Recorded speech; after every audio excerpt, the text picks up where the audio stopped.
Diana y me tocó explicar el tema de fluidos.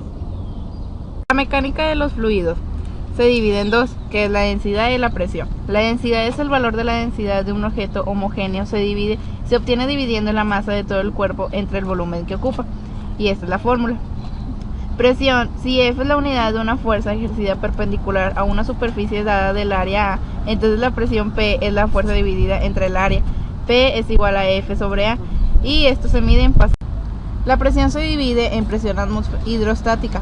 Es típica para fluidos en el reposo y la expresión en pGh, que es densidad por gravedad por altura. Presión atmosférica. La atmósfera ejerce una presión sobre nosotros. La presión manométrica, cuando se mide la presión con respecto a la presión atmosférica. Y la fórmula de presión manométrica es igual a presión total o absoluta menos presión atmosférica. Presión total o absoluta está en función de la presión del fluido y la presión atmosférica. Presión total es igual a presión atmosférica más presión hidrostática. Pascal. Los cambios de presión en cualquier punto de un fluido encerrado y en reposo se transmiten a todos los puntos del fluido y actúan en todas las direcciones, y se formula como F1 sobre A1 es igual a F2 sobre A2. El principio de Arquímedes: todo cuerpo sumergido en un líquido recibe un empuje vertical hacia arriba por una fuerza igual al peso del líquido desplazando por el cuerpo. La fórmula es E es igual a PGV, que viene siendo densidad por gravedad por volumen. Mi nombre es Ángel y voy a hablar sobre la etapa 2, calor. Se le llama calor y se representa con una letra Q a la energía que se transfiere entre un sistema y su entorno en virtud de una diferencia de temperaturas entre ellos. Ahora nos vamos a tipos de calor. Los tipos de calor son tres: calor específico, latente de fusión y de vaporización. El primero es la cantidad de calor necesaria para cambiar la temperatura de 1 kilogramo de sustancia a 1 grado centígrado. El segundo, calor latente de fusión, es la cantidad de calor necesaria para que 1 kilogramo de sustancia que se encuentra en su punto de fusión pase de la fase sólida a la fase líquida o viceversa. Durante el cambio de la fase, la temperatura permanece constante. Después nos vamos con calor latente de vaporización, que es la cantidad de calor necesaria para que 1 kilogramo de sustancia que se encuentra en su punto de ebullición pase de la fase líquida a la gaseosa o viceversa. Durante el cambio de fase, la temperatura permanece constante. Después seguimos con combustión. La combustión es la cantidad de calor que cede cada unidad de masa de combustible cuando se quema completamente. El calor a temperatura se divide en Celsius, Fahrenheit y Kelvin. La transmisión de calor se divide en tres partes: la convección, conducción y radiación.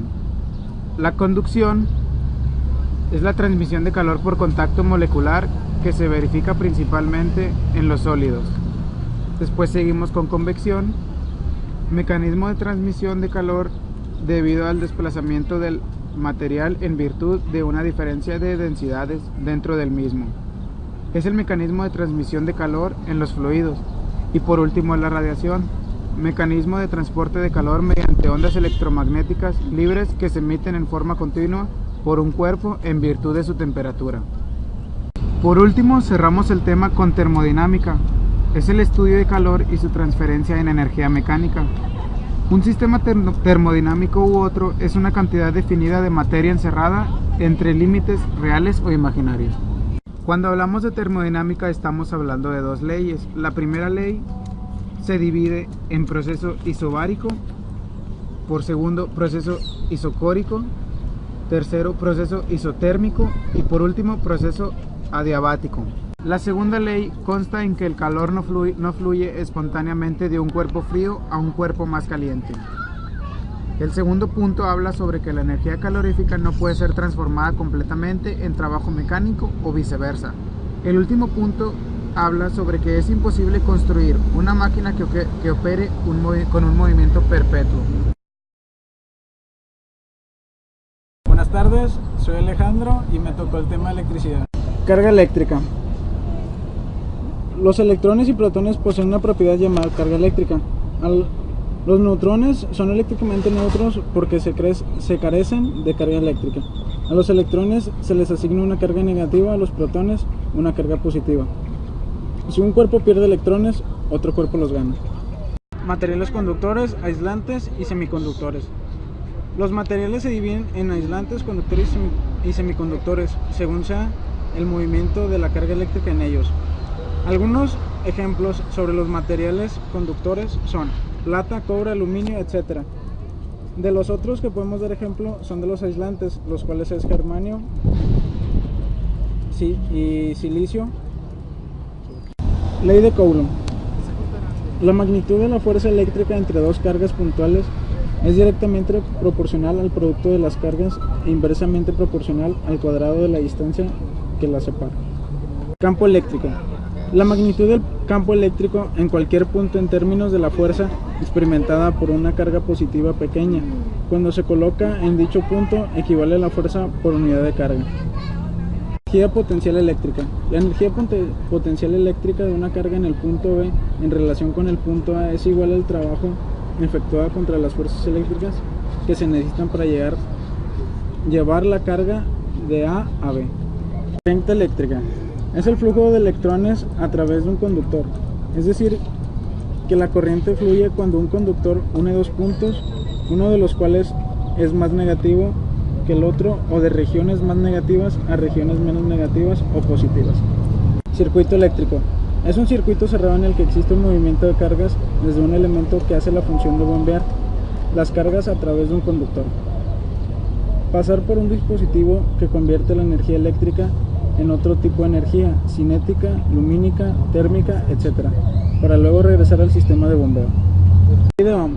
La intensidad de la corriente de un circuito eléctrico es directamente proporcional a la diferencia de potencia e inversamente proporcional a la resistencia.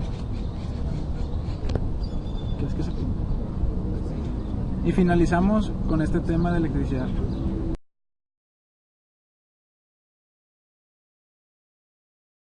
Hola, mi nombre es Víctor Daniel Tobar Candela y voy a explicar los siguientes temas: oscilaciones, ondas, fenómenos ondulatorios y óptica. Vamos a empezar con oscilaciones, ondas y fenómenos ondulatorios. Se divide en movimiento periódico, oscilaciones, movimiento armónico simple, sistema cuerpo-resorte y el péndulo simple. Movimiento periódico existe en frecuencia y periodo. Frecuencia es el número de veces que el proceso repite sus condiciones en una unidad de tiempo. Su fórmula es F igual al número de ciclos entre tiempo. Periodo es el tiempo mínimo al cabo del cual se repiten las condiciones del proceso. Su fórmula es T igual a 1 sobre F. Sistema cuerpo-resorte representa un objeto que oscila en el extremo de un resorte. A oscilaciones se le llama amortiguado en el caso donde actúa la fuerza de fricción en el péndulo que oscila, que es en el caso real. Decae o disminuye el movimiento conforme se disipa la energía debido a la fricción. Movimiento armónico simple es un movimiento periódico producido por una fuerza restauradora, la cual es directamente proporcional al desplazamiento y del sentido opuesto en ausencia de fricción.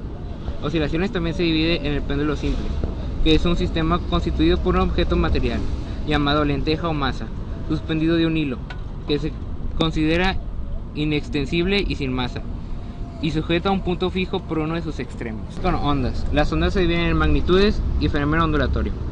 Onda se define como la propagación de una perturbación en el espacio sin que exista transporte de materia.